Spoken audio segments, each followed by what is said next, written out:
Certo.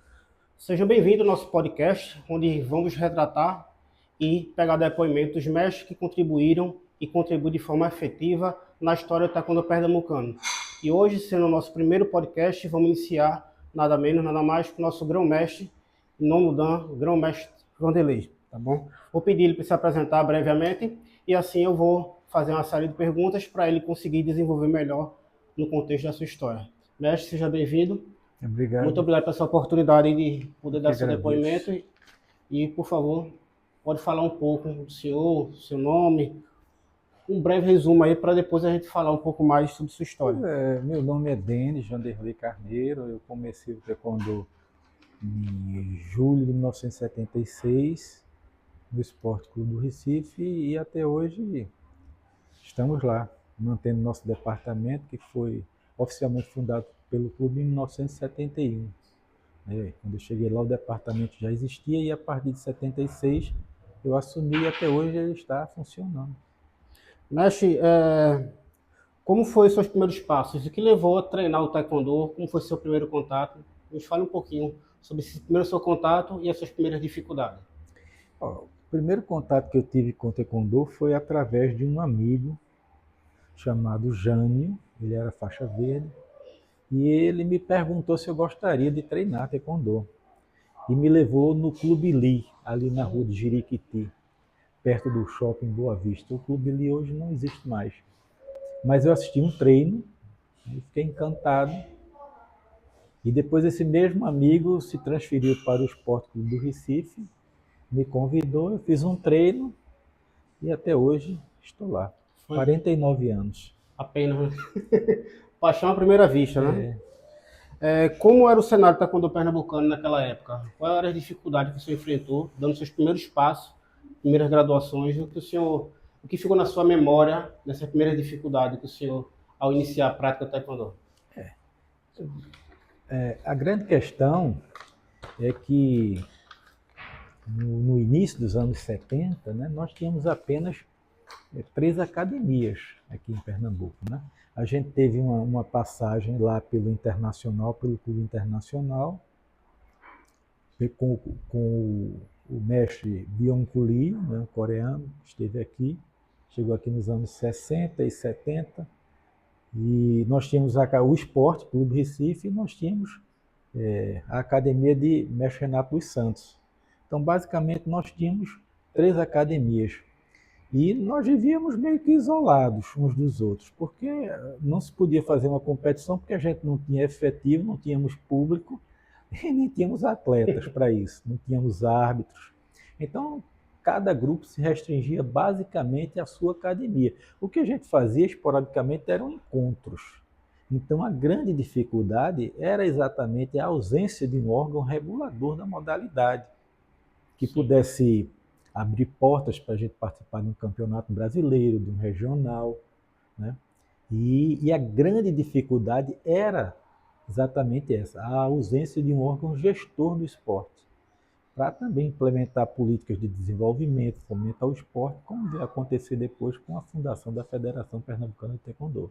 E inicialmente, como você bem falou aí, não tinha nenhum órgão regulamentador e os praticantes de taekwondo se filiavam à Federação de Fuji Livre, não era isso? Sim, nós tínhamos um Como funcionava departamento, isso? nós tínhamos na época, nós não tínhamos nada. Depois, a Associação Brasileira de Taekwondo foi fundada e foi, aliás, antes da associação, nós éramos todos filiados à Confederação Brasileira de Pugilismo.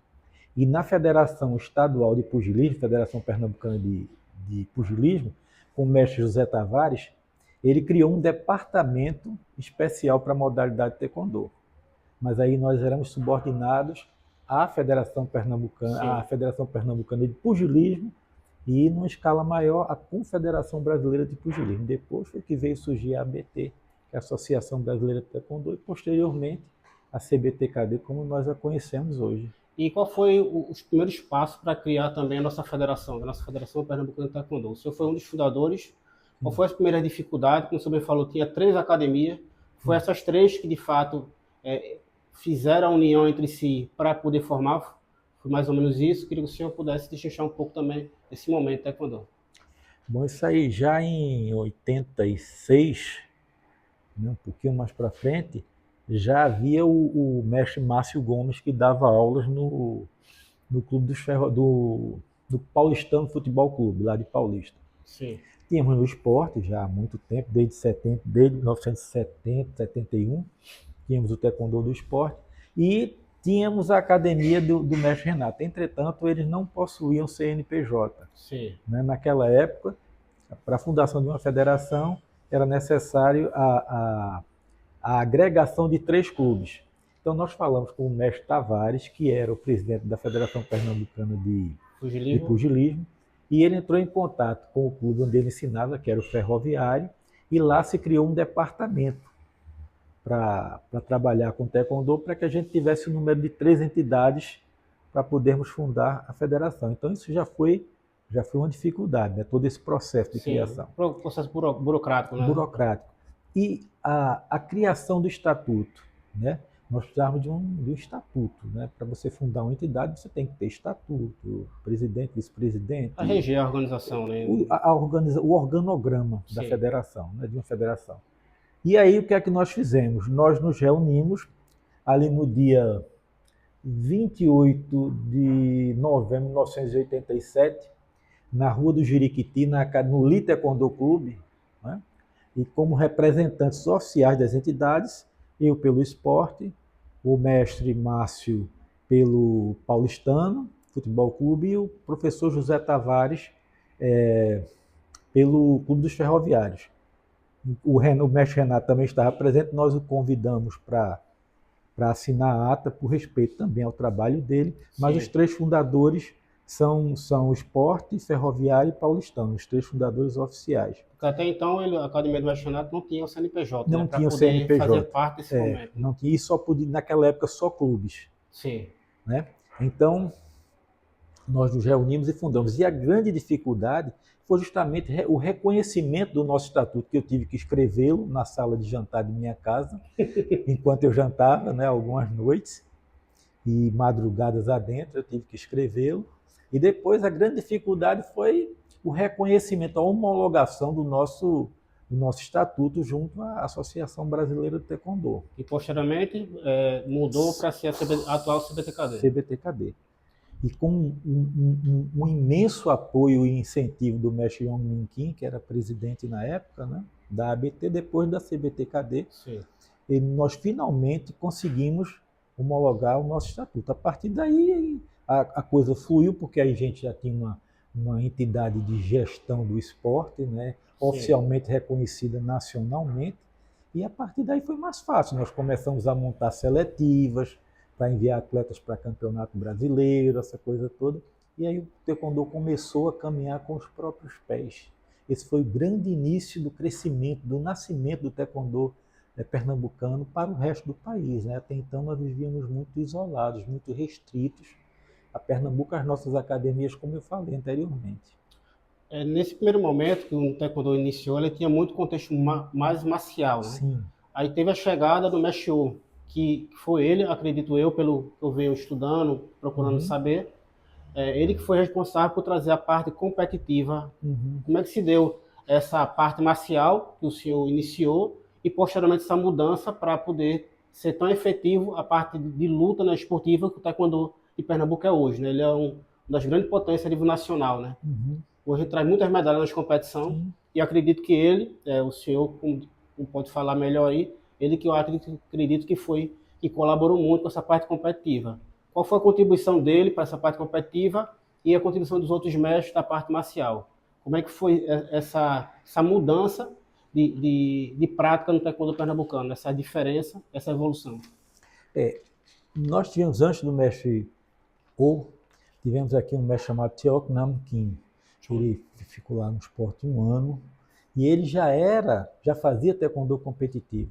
Sim. Já fazia parte de taekwondo competitivo. Entretanto, a gente não tinha, como eu falei antes, uma entidade que pudesse abrir portas para a gente levar uma equipe para disputar um campeonato brasileiro, essa coisa toda. Nós não tínhamos um campeonato pernambucano ainda. Sim. E o mestre Teok Nam Kim já deu um pontapé inicial nessa área mais competitiva do taekwondo. Mas nos anos 80, chegou aqui o mestre Chu Yolo, né, foi técnico é um técnico muito respeitado lá na Coreia, né? Parece que chegou a ser técnico da seleção coreana, mas enfim, era militar e era um técnico muito respeitado na Coreia. Ele veio aqui para o Brasil e passou um tempo aqui em Pernambuco. Aqui ele graduou a primeira turma de faixas pretas, né? Sim. Graduadas por um mestre coreano, estilo puramente competição, né? Aqui já tínhamos tido a graduação de Antônio Carlos Palácio e Fernando Arnault, mas Fernando Arnault lá nos Estados Unidos, né? E Antônio Carlos também.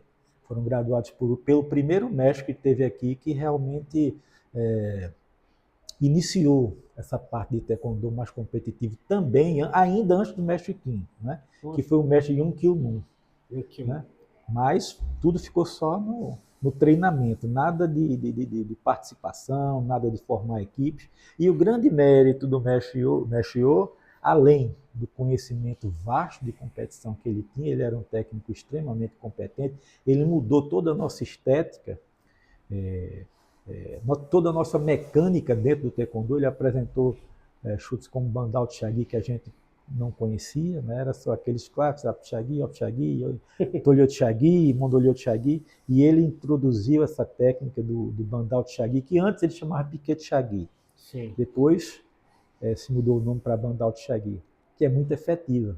Né? Ainda é hoje, mesmo com as modificações que o taekwondo sofreu, ainda é uma técnica efetiva. E foi ele quem formou a primeira seleção pernambucana, né, de taekwondo para disputar o Campeonato Brasileiro em 82, em Brasília. Poxa. E nós levamos uma equipe, tínhamos na equipe eu, tínhamos o mestre Vladimir, tínhamos o Júnior, tínhamos Teófilo, tínhamos... quem mais? Bom, não dá para lembrar todos os nomes, que esse foi em 82, mas tínhamos Eduardo Falcão, tínhamos o Júnior, e foi nesse campeonato lá em Brasília, ainda sob os auspícios da Confederação Brasileira de Pugilismo, que nós ganhamos a nossa primeira medalha de ouro com o grão-mestre Vladimir. Né? Ele foi campeão em 82 e bicampeão em 83, aí já no Rio de Janeiro. Então, foi a partir daí, nós tivemos medalha de prata também, mestre Eduardo Falcão também, acho que medalhou prata ou bronze, faz muitos anos, enfim. Mas foi a partir daí que o taekwondo de Pernambuco foi apresentado para o restante do Brasil. Eu me lembro que, na época, o presidente da Confederação Brasileira de Pugilismo, ele me chamou porque eu fiquei encarregado de fazer as tratativas com ele. Ele disse, olha, nós estamos surpresos, porque nós não imaginávamos que em Pernambuco, lá no Nordeste, vocês tivessem um taekwondo de um nível tão bom. Poxa. Então isso para a gente foi uma alegria, né? E o grande mérito do mestre O foi essa audácia que ele teve de juntar pessoas aqui, juntar um grupo, treinar. E o que é que ele disse? Olha, nós não temos dinheiro, então vamos fazer o seguinte, o patrocínio era escasso, praticamente não existia. Então ia para Sinal fazer pedágio, para arrumar dinheiro, né? Viajar daqui para Brasília de ônibus, essa coisa toda. Mas eu acho que valeu a pena, porque ali estava lançada a semente do taekwondo pernambucano competitivo, participativo em competições. E daí para frente nós não paramos mais. E fazendo já pegando esse viés aí, o que o senhor acha referente a essa mudança, esse paralelo da tradição do taekwondo marcial versus a parte competitiva? Sabemos que o taekwondo competição levou o taekwondo para o mundo, né? Expandiu muito a partir do momento que o taekwondo foi olímpico. Mas a tradição marcial, muitas academias acabam só se dedicando quase 100% à parte esportiva e a parte marcial, digamos aqui, fica um pouco de fora, né? E qual seria a melhor opção, a melhor forma de tentar equilibrar tanto a parte marcial e a parte esportiva? Qual seria o conselho, qual seria a dica que o senhor poderia dar em relação a isso? Há um equívoco por parte de muitas pessoas que acham que o taekwondo, que essas duas vertentes, o taekwondo marcial e o taekwondo olímpico, elas se distanciam. Né? O taekwondo não se dividiu, o taekwondo não se separou em duas vertentes. Ao contrário, essas vertentes elas se complementam. O taekwondo é tudo. O taekwondo não é só marcial, o taekwondo não é só olímpico. O taekwondo é tudo, é o caminho dos pés e das mãos. Taekwondo é taekwondo, né? Taekwondo sempre foi e será taekwondo. Então, eu gostaria só que as pessoas tivessem um olhar mais atento para essa questão de que não houve uma separação, uma cisão. Ao contrário, elas se encontram. E em que medida o taekwondo olímpico é importante para a sobrevivência, para o crescimento do nosso esporte? As pessoas precisam ter ideia da mídia que se desenvolve em torno de uma Olimpíada. A visibilidade que a nossa modalidade tem quando está lá, participando dos Jogos Olímpicos. O taekwondo vai para bilhões de pessoas no mundo todo. Então isso é fundamental para que o nosso esporte se desenvolva, cresça e ganhe raízes no mundo todo. O taekwondo marcial, ele não teria esse poder de mídia porque é um taekwondo que não seria atrativo para a mídia, né? As pessoas, que interesse teria a mídia em filmar a gente nas academias e tal, essa coisa, não. Praticando Roshinsu, mas, em compensação, o taekwondo marcial ele guarda a tradição, a história, a filosofia, a hierarquia, a disciplina, que são princípios fundamentais do taekwondo. Veja o que aconteceu com o Poncé. O Poncé só era praticado nas academias para exame de faixa. Verdade. Se criou o Poncé competitivo. Hoje você vê a força que o Poncé ganhou no Brasil todo. O último evento que teve aí de Poncé teve mais de 500 atletas. Isso. Então veja como essa questão da competição ela é importante para que a modalidade cresça. E nós, e a nossa federação, assim como também a nossa confederação, tem tido uma participação fantástica nisso. Porque a federação aqui, através do seu presidente, o grão-mestre Vitor, ele tem aberto espaços cada vez maiores para os Poncés, né, para a prática do Poncé. Tem o senhor que está à frente do departamento de Poncé, tem o mestre Adalto, ele criou um departamento de artes marciais, isso é fundamental, e vocês vêm fazendo um trabalho maravilhoso, né, de divulgação do Poncé, seminários, atualizando professores, mestres, alunos. Então, é aí que o nosso taekwondo marcial ganha a sua devida importância, porque o Poncé é competitivo, mas aí a raiz dele é a autodefesa, é raiz marcial. Nós utilizamos golpes nos Poncés que não utilizamos na parte competitiva. Isso. E aí a tradição marcial é mantida de uma forma ou de outra, ela não vai se perder. Né? Um movimento como esse aqui, para quebrar o joelho do adversário, não é aplicado numa competição, mas nos Poncés eles existem. Há o fundamento, a mecânica e a aplicação prática desse movimento. Né? Cada movimento tem 3 estágios, né, que é a origem, trajetória e finalização. Ele é completo e ele é eficiente. Então a arte marcial está viva através dos movimentos do Poncé. O Poncé é aquilo que caracteriza o taekwondo em relação a todas as artes marciais. É a nossa identidade. Identidade é aquilo que destaca você entre muitos. Isso é a identidade. Então, se você fizer um arema aqui, as pessoas vão dizer, que treino arte marcial. Isso não é karatê, mas isso aí é taekwondo. São os Poncés, são as formas. É o taekwondo marcial que nos diferencia, que dá identidade ao taekwondo em relação a todas as outras práticas marciais. Um Tolyo Chagi, uma Chagi, a gente pode até confundir, porque a maioria das artes tem. Isso. Mas o Aremaki, como nós fazemos, o Gurumaki, é só nosso. Só existe no taekwondo, essa forma, essa mecânica só existe no taekwondo. Então, eu acho que preservando o Poncé, preservando a nossa história dentro das artes marciais, eu acho que esse é um caminho para que o taekwondo permaneça íntegro, não é? E com um todo, né? Uma modalidade única, unitária, entendeu? Então, eu fico assim triste quando eu vejo as pessoas falando como se fossem duas coisas diferentes, dois taekwondos diferentes. Cada um tem a sua finalidade, cada um tem a sua função, cada um tem o seu objetivo para que o taekwondo seja cada vez maior. Realmente. E dentro desse ponto aí que o senhor colocou, quais hoje seria a maior dificuldade em relação às academias? A dificuldade que as academias e federações, competições enfrentam hoje para poder tentar quebrar essa divisão para poder conseguir formatar, como o senhor falou, que o taekwondo é um só, né? E um completa com o outro. A competição Exato. completa marcial, marcial Completa completa. competição. Qual seria uma palavra a mais que o senhor pode nos dar? Olha, eu acho que as federações, né, no caso aqui a nossa federação, já deu um passo gigantesco, né, com a criação de um departamento de artes marciais. Nós hoje temos um grupo na federação que se especializou em Poncé. E como eu digo, Poncé é a essência do taekwondo, ali está a essência da arte marcial também.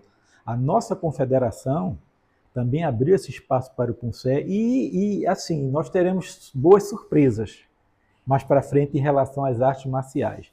A nossa confederação está atenta a essa necessidade de resgate da arte marcial de antigos e grandes mestres que, porque não conseguiram se adaptar ao sistema olímpico, eles preferiram se afastar um pouco. Sim. Então, nós teremos boas notícias no sentido de trazer essas pessoas de volta, reintegrá-las à prática. Tem novidade que está para vir, né? Sim, boas novidades, com certeza. Nossa confederação e nossa federação estão trabalhando duro para isso, para que isso aconteça. E qual seria o conselho seu na formação desses novos mestres que estão se formando professores e mestres, né?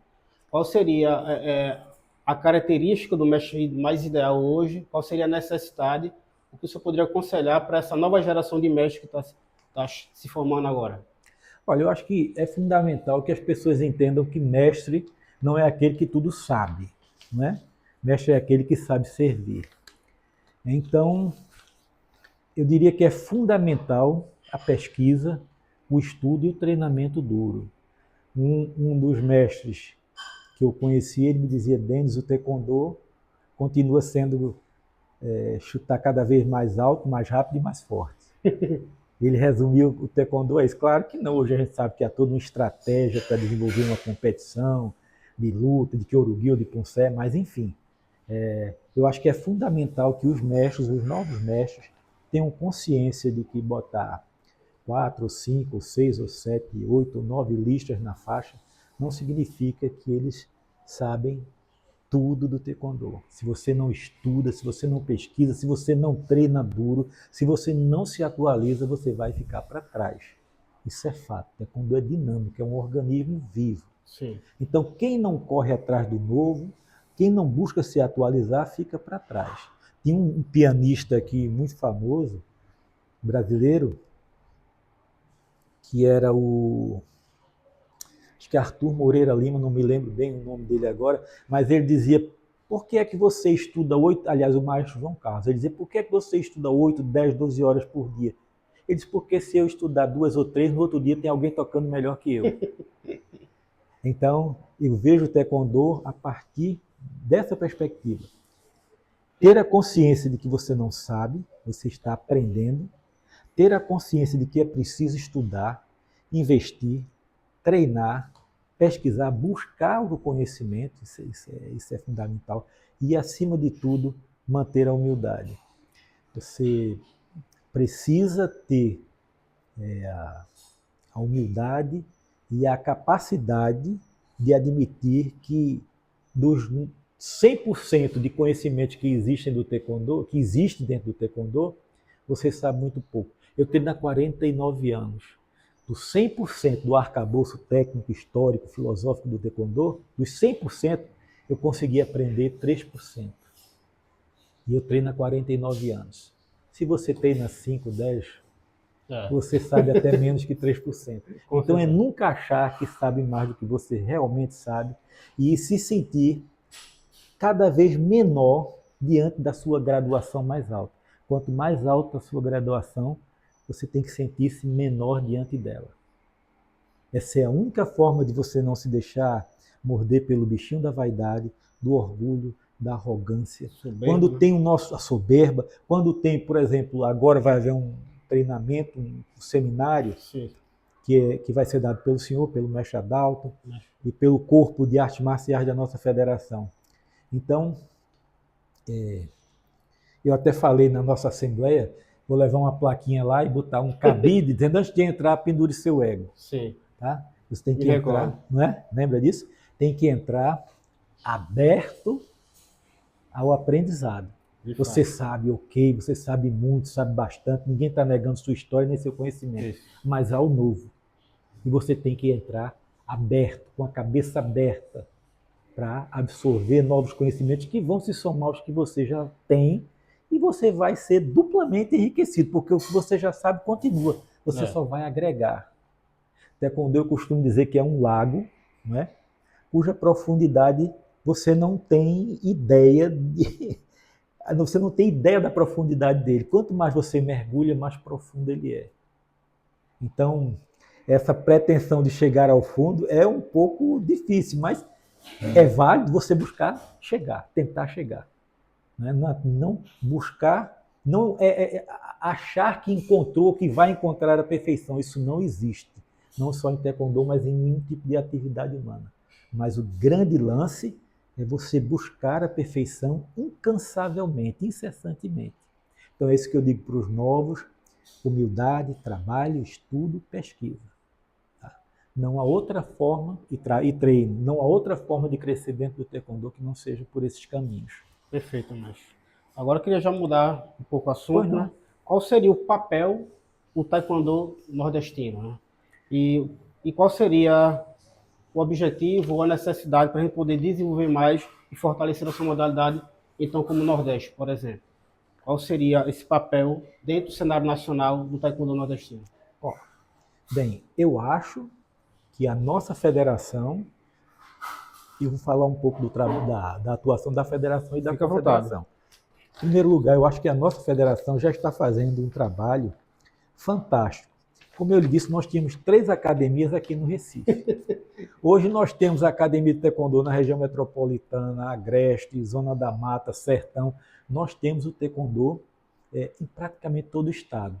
Isso faz parte de um trabalho que foi desenvolvido pelo mestre Vitor, e eu tive a honra de participar desse trabalho, de visitar os estados, visitar as cidades afastadas, ir nas academias, dar treinamento, dar atualização e mais. Nós não cobrávamos nada. Nós íamos levar taekwondo para quem quisesse aprender. Eu acho que essa presença da federação, a federação registrando atletas no interior, colocando esses atletas no mapa, isso reacendeu. Tinha muita gente no interior parada. Isso reacendeu o desejo de treinar, de vir, de voltar para a federação, de entrar no jogo outra vez. E a descentralização, né? Porque antigamente todos os campeonatos eram no Recife. E as pessoas têm dificuldades para se locomover. A federação fez essa descentralização. Você hoje tem campeonato no interior, em todo canto você tem campeonato. O campeonato, ele reúne pessoas, reúne atletas, ele mostra a nossa arte ao público. Novamente a importância da competição, na modalidade esportiva do taekwondo, né? Sim. Seja de Poncé ou seja de Kyorugi. Quem tem na veia o sangue do Poncé vai assistir uma competição de Poncé, vai ficar encantado com a beleza dos nossos movimentos, vai dizer, puxa, eu quero aprender isso aí. Quem tem nas veias o sangue do Kyorugi, da luta, vai dizer, puxa, eu quero aprender isso aí. Então, quantos atletas nós não ganhamos, quantos novos atletas nós não ganhamos com essa descentralização, com essa expansão do taekwondo por todo o estado. Então, em primeiro lugar, né, o trabalho da nossa federação, criando departamentos como de artes marciais, etc. e tal. E, em segundo lugar, eu queria falar também do papel da nossa confederação. A confederação ela tem desenvolvido uma ação extremamente inclusiva em relação aos taekwondistas do Brasil inteiro. A confederação também seguiu essa política de descentralização. Nós tínhamos tudo muito restrito ao eixo sul-sudeste mais sudeste. Sim. E essa nova direção que nós temos, essa direção com o grão-mestre Rivanaldo, o que foi que ele fez? Ele disse, não, o taekwondo é um esporte nacional, nós temos milhares de praticantes no país inteiro. Então bota campeonato brasileiro no Nordeste, no Sudeste, no Sul, no Norte. Descentralizar, né? Descentralizar. Quando você descentraliza, você mostra para um monte de pessoas que não podem estar viajando para São Paulo, para Rio, para assistir um campeonato. Você tem na sua cidade. Sim. Você leva seu filho. Seu filho vê o esporte, toma contato, se apaixona, passa a treinar. Então, acho que a grande marca dessa administração da nossa confederação é a inclusão, né? A gente vê a confederação aberta a receber todos, desde que cumpram os regulamentos, que cumpram as normas, que cumpram o estatuto da nossa confederação e também da nossa federação. E aqui vai um conselho também para os nossos mestres que se graduaram agora e outros que virão. Quanto mais graduado agora, essa turma de nonos danos, não é? Uhum. É a primeira turma, né? Primeira turma da história, né? Brasileiros natos. E nós tivemos uma reunião. E o que foi que eu falei nessa reunião? Perguntado que fui sobre qual seria o nosso papel. E a minha opinião foi a seguinte, só, primeira coisa foi, eu não estou preocupado com o exame de faixa. Essa é a última coisa que me preocupa. O que me preocupa atualmente é a responsabilidade que foi colocada nos nossos ombros. Sim. E que nós sejamos exemplo. Nós sejamos modelo para os novos e para os que já estão aí, que chegaram depois da gente.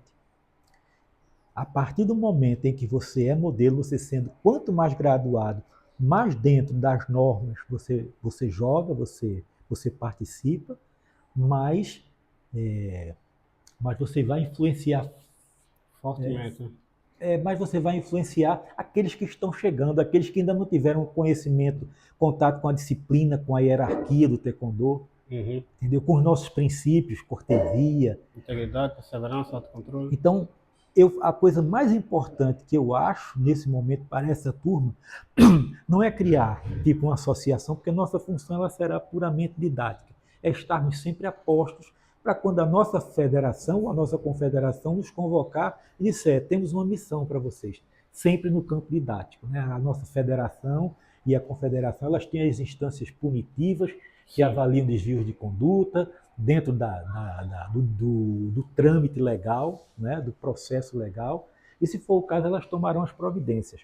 Mas nós devemos estar sempre prontos do ponto de vista didático para auxiliar naquilo que as entidades, federação e confederação, porventura achar que nós podemos contribuir de alguma forma. Então, a todos é importante seguir as normas e tentar ser modelo. Tá? É importante tentar ser modelo, ser parâmetro, tá? De disciplina, de respeito, a hierarquia. Qual é a forma que eu trato um faixa branca e um faixa preta nono dan? A mesma. Tá? Eu vou usar o título dele, e o título do faixa branca, mas a forma, a cortesia, o respeito são exatamente os mesmos. Então isso é que é importante, a gente não perder nunca de vista. E dentro da sua história, né, seu legado aí, qual foram os momentos que marcaram na sua mente? Sei que teve agora, né, como o senhor bem falou aí, teve a diplomação, no último agora, Grand Slam, esse mês agora, que foi um momento ímpar da história, não só pessoal sua, mas nacional. Mas fora esse momento aí, qual outros momentos que o senhor poderia destacar na sua história de taekwondo? Poderia relembrar, né? Posso, sim. Eu poderia destacar 3. Tá? O primeiro deles foi 28 de novembro de 1987. Né? Fundação da Federação. Fundação da Federação, ali naquela salinha pequenininha do Clube Lee, aquela salinha que tinha na entrada, assim, quando nós nos reunimos ali, sentados em bancos de madeira, fizemos a assembleia e declaramos fundada oficialmente a Federação Pernambucana de Taekwondo. Essa é uma data histórica, né? Para mim, que foi extremamente marcante. A segunda data que eu destacaria foi essa, né? De receber oficialmente da minha confederação o meu diploma de graduação de nono dan. Porque, claro, deixando aqui bem claro que isso não é o fim.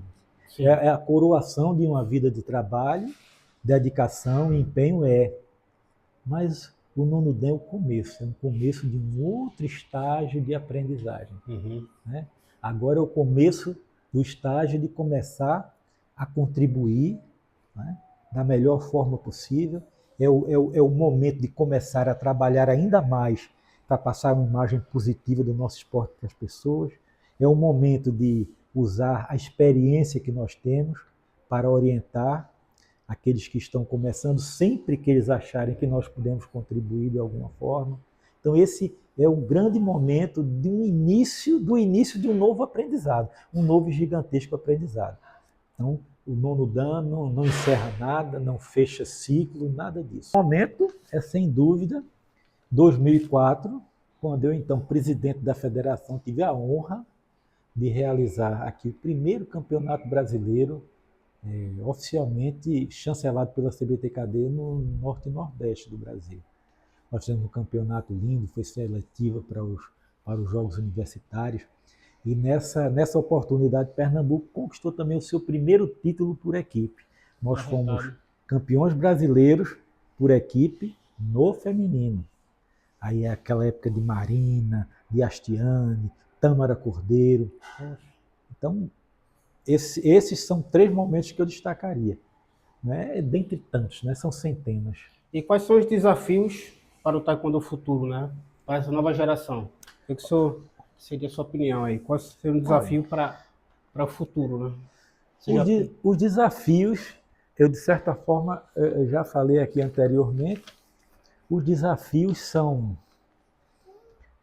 em primeiro lugar, entender que taekwondo se conquista, avanço técnico no taekwondo se conquista com treinamento, entender que a única parte do nosso corpo que não serve para praticar taekwondo é a língua, né? Cotovelo, ponta dos dedos, né? Cabeça, joelho, tudo funciona, né? Mas a língua não serve para nada. Então, falar menos, treinar mais, buscar aprender. E eu acho que o grande desafio da nossa